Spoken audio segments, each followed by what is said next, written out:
നമസ്കാരം, ഞാൻ ആതിരാസ് ക്രോപ്പ് നമ്മുടെ യൂട്യൂബ് ചാനലിലേക്ക് എല്ലാവർക്കും സ്വാഗതം. നമ്മളിന്ന് വന്നിരിക്കുന്നത് മലപ്പുറം മങ്കടയില് മുനീർ ഖാന്റെ ഡ്രാഗൺ ഫ്രൂട്ടിന്റെ തോട്ടത്തിലാണ്. അപ്പൊ ഇതിന്റെ വിശേഷങ്ങളൊക്കെ നമുക്ക് ചോദിച്ചറിയാട്ടോ. മുനീർ ഖാ, എത്ര കാലമായി ഈ ഒരു ഡ്രാഗൺ ഫ്രൂട്ടിന്റെ? ഈ ഫാം തുടങ്ങിയിട്ട് 3 വർഷമായി. 3 വർഷം. എന്തുകൊണ്ട് ഈ ഒരു ഡ്രാഗൺ ഫ്രൂട്ട് തന്നെ തെരഞ്ഞെടുക്കാൻ? ചെറിയ ചെലവ്, വലിയ ലാഭം. വലിയ ലാഭം. ഇവിടെ ഏതൊക്കെ വെറൈറ്റികളല്ലേ? 2 ഐറ്റം, വെറും American beauty, Malaysian red. Malaysian രണ്ട് മാത്രം. ആ രണ്ടെണ്ണം മാത്രം. ഒരുപാട് റെഡ് വെറൈറ്റി, യെല്ലോ വെറൈറ്റി പിന്നിൽ പോകുമ്പോൾ പരാഗണം നടക്കാം, സ്വയം പരാഗണം നടക്കില്ല. സ്വയം പരാഗണം നടക്കുന്നുണ്ട്. തേനീച്ച കൂട് അങ്ങനെ എന്തെങ്കിലും ഉണ്ടോ? ഒന്നും ചെയ്തിട്ടില്ല, ചെയ്യണം. അപ്പൊ ഇവിടെ ചെയ്തിരിക്കുന്ന രീതികൾ എങ്ങനെയാണ്? കോൺക്രീറ്റ് കാലില് ഒരു കാലില് 4 തൈ. ഒരു കാലില് 4 തൈ. 8 മാസം ആകുമ്പോ കായ തുടങ്ങും. കായ തുടങ്ങും അല്ലെ? ഇതെന്താ ഈ കമ്പി നടുവിലൂടെ ഇങ്ങനെ ഓടിച്ചു? അത് എല്ലാത്തിനും കൂടെ ഒരു സപ്പോർട്ട് കൊടുത്താണ്. സപ്പോർട്ട് കൊടുത്ത ഈ ഒരു ഇത് എത്ര സെന്റ് സ്ഥലമാണ് വരുന്നത്? 15 സെന്റ് സ്ഥലം. 15 സെന്റ് സ്ഥലത്ത് എത്ര? 15 സെന്റ് സ്ഥലത്ത് 100 കാലുണ്ട്. 100 കാലുണ്ട്. 100 കാലിന്ന് വാർഷിക വരുമാനം ഒരു 5 ലക്ഷത്തിന് മുകളിൽ കിട്ടും. വലിയ പുള്ളിയാണ്. നമ്മൾ കഷ്ടപ്പെടുകയാണെങ്കിൽ കൃഷി നഷ്ടമാണ്. എവിടെ പോയാലും കൃഷി നഷ്ടമാണെന്ന് കേൾക്കാറ്. ഇവിടെ നേരെ തിരിച്ച് കൃഷി ചെയ്യുകയാണെങ്കിൽ നഷ്ടമല്ല, ധൈര്യമായിട്ട് ചെയ്യാം. പ്രശ്നമില്ല, ചെയ്യേണ്ട പോലെ ചെയ്യണം. അപ്പോ ഇവിടെ എങ്ങനെയാ നിങ്ങള് ചെറിയ രീതിയിൽ സെയിലുകളും കാര്യങ്ങളൊക്കെ? ഇവിടെ സ്പോട്ടിൽ വന്നിട്ട് കട്ട് ചെയ്ത് കൊണ്ടുപോകാം. വന്നിട്ട് കിലോ 200 രൂപയായിട്ട് അവർക്ക് വേണ്ട സാധനം കട്ട് ചെയ്തിട്ട് തൂക്കിയിട്ട് കൊണ്ടുപോകാം. അതിനോട് കൂടെ നമ്മളെ തൈകളും പോകും. അതാണ് അവിടെയാണ് മാർക്കറ്റ്.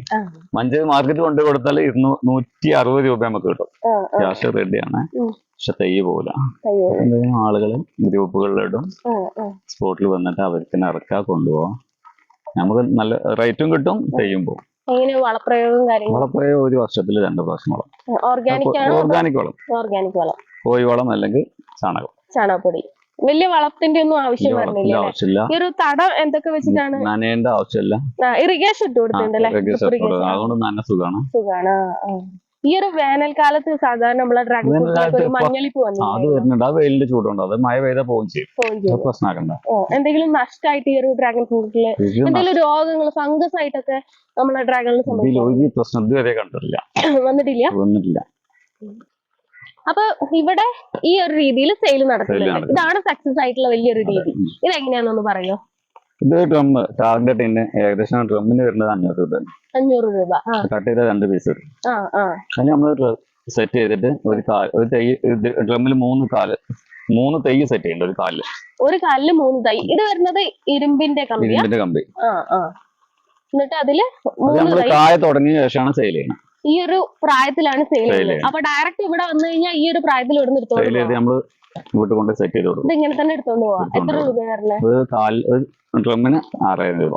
6000 രൂപ. ഇത് ഇതുപോലെ തന്നെ കൊണ്ടുപോയിട്ട് സെറ്റ് ചെയ്യാൻ വേണ്ടിട്ട് പറ്റും. വെറും 6000 രൂപ മാത്രമേ വരുന്നുള്ളൂ. ലാഭല്ലേ? ഒന്നും ചെയ്യേണ്ട ആവശ്യമില്ല, ഡയറക്റ്റ് കൊണ്ടുപോയിട്ട് വെച്ചാൽ മതി.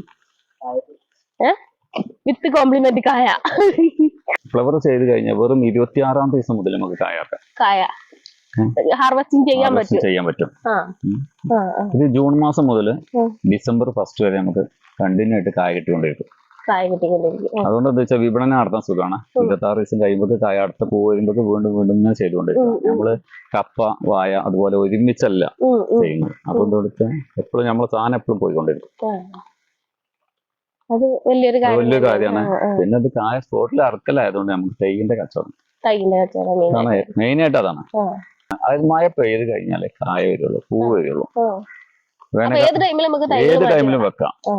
ജൂൺ മാസം മുതൽ നമുക്ക് പൂ കൂടുതൽ തുടങ്ങി കഴിഞ്ഞാല് ഡിസംബർ 1 വരെ നമുക്ക് കായ. അല്ല, തൈകൾ വെക്കാൻ വേണ്ടിട്ട് ഏത് ടൈമിലും നമുക്ക് തൈകൾ വെക്കാം. പുതിയ തൈകൾ വെച്ച് കൊടുക്കാൻ വേണ്ടിട്ട് ഏത് ടൈമിലും വെച്ച് കൊടുക്കാം. തൈ നമ്മളെ കയ്യിൽ ഏത് ടൈമിലും തൈ. അപ്പൊ നമ്മളെ കയ്യിൽ നിന്ന് തൈ വാങ്ങുന്ന ഒരാളോട് എന്തൊക്കെയത് വെക്കുന്ന രീതി അങ്ങനെയുള്ള ഒന്ന് വിവരിക്കാം. വെക്കുന്ന രീതി കോൺക്രീറ്റ് ഒരു കാലില് 4 തൈ, ടയറ് കമ്പി വെച്ചിട്ട് അത്യാവശ്യം ഒരു ചെടിക്ക് 25 കൊല്ലം ചുരുങ്ങിയ ലൈഫ് ഉണ്ട്. അതുകൊണ്ട് ധൈര്യമായിട്ട് കൃഷി ചെയ്യുമ്പോഴുള്ള എമൗണ്ട് മുടക്കലുള്ളൂ, പിന്നെ ഒരു ചെലവില്ല. ഡയറക്റ്റ് മണ്ണിൽ വെക്കുന്നവരോടാണെങ്കിൽ എങ്ങനെ വളപ്രയോഗം കൊടുത്തിട്ട് വളപ്രയോഗം അത് ചെയ്യും. മറ്റേ ചകിരിച്ചോറോ അല്ലെങ്കിൽ കമ്പോസ്റ്റ് എന്തെങ്കിലും ഇട്ടിട്ട് മണ്ണും ചകിരിച്ചോറ് അതായത് വേരോട്ടം കിട്ടാനാണ്. പറഞ്ഞ സ്ഥലങ്ങളിലേറെ നല്ലത് നീർവാഴ്ചയുള്ള സ്ഥലം. വെള്ളം കെട്ടി നിൽക്കാൻ പാടില്ല. വെള്ളം കെട്ടി നിന്നാല് ചീഞ്ഞു പോകും. പിന്നെ ചാണകപ്പൊടിയും കൂടെ എന്നിട്ട് തൈ വെച്ച് ഒരു 8 മാസം ആകുമ്പോൾ കായ്ക്കും. ഫസ്റ്റിൽ തന്നെ ഈ ടയർ വെച്ചിട്ട് ഇങ്ങനെ വെച്ച് കൊടുക്കണോ അതോ പിന്നീട് ഫസ്റ്റിൽ തന്നെ ചെയ്ത് കൊടുക്കാം, പിന്നെ ചെയ്യലുണ്ടാവില്ല, പിന്നെ അതങ്ങനെ മടിച്ച് പൊട്ടിപ്പോവും. അപ്പൊ ഫസ്റ്റിൽ തന്നെ തൈ വെക്കും. നമ്മൾ അതിന് തൈ വാങ്ങുന്നവര് ഫസ്റ്റിൽ തന്നെ തൈ വെക്കുമ്പോ തന്നെ ഇതുപോലെ ടയറും കാര്യങ്ങളൊക്കെ സെറ്റ് ചെയ്തിട്ട് വെച്ച് കൊടുക്കുക. പോസ്റ്റ് നല്ല കമ്പിട്ട പോസ്റ്റ് ആയിരിക്കണം, കാരണം 25 കൊല്ലം ലൈഫുണ്ട്. അപ്പൊ നല്ല ആദ്യം തന്നെ നല്ല പെർമനന്റ് ആയിട്ട് ചെയ്യാം. പിന്നെ ഫ്ലവറിംഗ് ബൂസ്റ്റ് ആയിട്ടൊക്കെ എന്തെങ്കിലും കൊടുക്കുന്നുണ്ടോ? ഒന്നും കൊടുക്കുന്നില്ല, ഈ വളം തന്നെ കൊടുക്കുന്നുണ്ട്. കീടനാശിനി ആയിട്ട് എന്തെങ്കിലും കൊടുക്കുന്നുണ്ടോ? അതിന്റെ ആവശ്യമില്ല, ആകെ ഈ വളം മാത്രം കൊടുത്താൽ മതി. ഒരു കുരങ്ങന്റെ ശല്യോ മയിലിന്റെ ശല്യോ വവ്വാല ഒന്നും ദിമക്ക് വരില്ല. നിപ്പനെ പേടിക്കേണ്ട ആവശ്യമില്ല, വവ്വാല് ദിമക്ക് വരില്ല. വവ്വാല് വന്നാ അതിന്റെ വവ്വാലിന്റെ കുട കയറും. മുള്ളുണ്ടായിരുന്നു.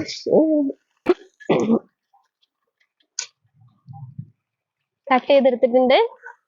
ഇനി അതിന്റെ വെയിറ്റ് നോക്കാം.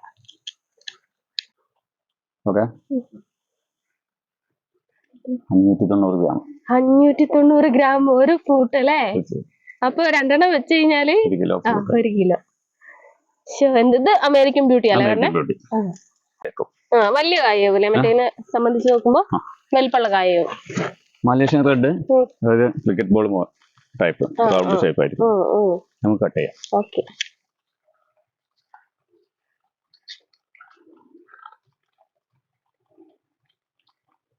എന്തായാലും പിങ്ക് കളർ ഉണ്ടെങ്കിൽ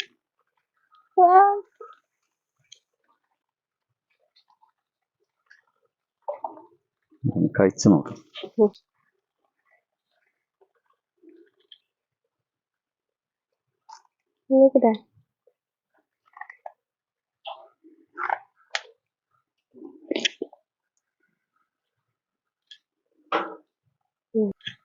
താങ്ക് യു.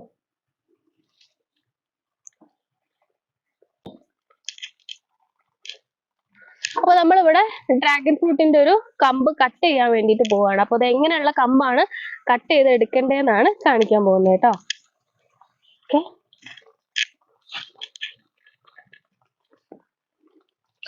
കട്ട് ചെയ്യണ കമ്പ്, കായ വന്ന കമ്പ്, കായ വന്നിട്ടുണ്ട്. മുന്നേ കായ്ച്ച കമ്പാണ് കട്ട് ചെയ്തെടുക്കുന്നത്. കണ്ടോ, അത് ആ ഒരു വലുപ്പത്തിന് അവിടെ നിന്ന് കട്ട് ചെയ്തെടുത്ത്. ഇതൊന്നും ഇനി എത്ര തണ്ട് ഉണ്ടാക്കാൻ വേണ്ടി പറ്റും? 3 തണ്ട് ഉണ്ടാക്കാം. 3 തണ്ട്. 1 2 3. അതവിടെ കായ്ച്ചതാണല്ലേ? 3 കമ്പ്.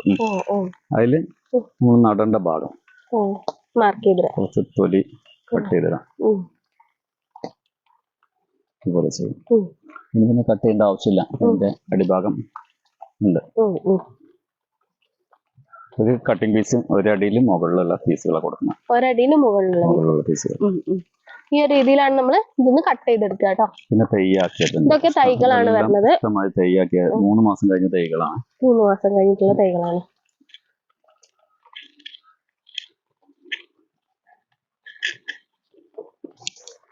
നല്ല ഹെൽത്തി ആയിട്ടുള്ള തൈകളാണ്.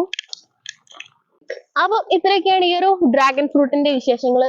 അപ്പൊ ഇനി ആർക്കെങ്കിലും ഈ ഒരു ഡ്രാഗൺ ഉണ്ടാക്കുന്നതിലോ എന്തെങ്കിലും സംശയങ്ങൾ ഉണ്ടെന്നുണ്ടെങ്കിൽ കമന്റ് സെക്ഷനിൽ ചോദിച്ചാൽ നമ്മൾ ആൻസർ ചെയ്യുന്നതായിരിക്കും കേട്ടോ. അപ്പൊ ഓക്കെ, ബൈ ബൈ. എല്ലാവരും കൃഷി ചെയ്യാൻ സന്തോഷിച്ചിരിക്കുക. ബൈ.